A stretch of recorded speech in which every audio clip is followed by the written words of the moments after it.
Hi, I'm Dr. Randy Martin, and I'm pleased to be joined by Dr. Murahara. Dr. Murahara is professor of cardiology at the Nagoya University Graduate School of Medicine, and he's going to talk to us about an appropriately named study called the Nagoya Trial. Dr. Murahara, thank you for joining us.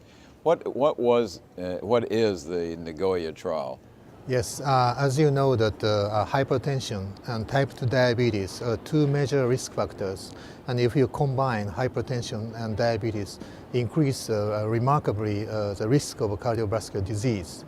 Now, as you know that either ACE inhibitors or ARBs are known to inhibit new onset of type 2 diabetes, Right. and also they inhibit diabetic renal complications. Right. Many hypertension treatment guidelines recommend ACE inhibitors or ARBs as a first-line medication for diabetic hypertensive patients. But in some studies, like IDNT trial, the Valsartan ARB has been shown to, and the calcium channel blocker Amlodipine, almost equal effectiveness for major cardiovascular events. So it is still unknown that whether ARB or ACE inhibitors are really a first-line medication for diabetic hypertensive patients. So is that what the Nagoya study looked at, that question? Yes, that's a basic question. So that's why we recruited only diabetic hypertensive patients. Okay. And we compared the efficacies between the ARB Valsartan and CCB Amlodipine in terms of major cardiovascular events. How many subjects were entered?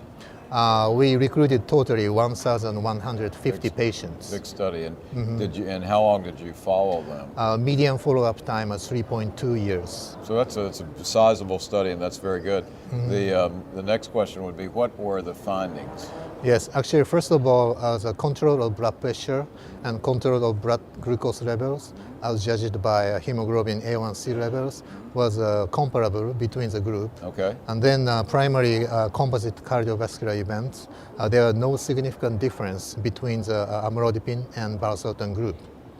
But if you look into each component of primary endpoints, the Valsartan was superior to amlodipine in terms of inhibition of heart failure admission.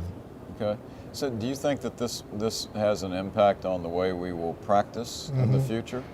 Yes, as I told you that many guidelines suggest ARB or ACE inhibitors as the first-line drug. And then our current results, together with the fact that ARB inhibit new onset of type 2 diabetes, and also it inhibit diabetic renal complications, our results support current therapeutic guidelines for diabetic hypertensive patients. Good. Well, Dr. Murahara, thank you for joining us. Thank you very much. Very interesting study. You did an excellent job of explaining it, and thanks to each of you for joining us. Thank you very much.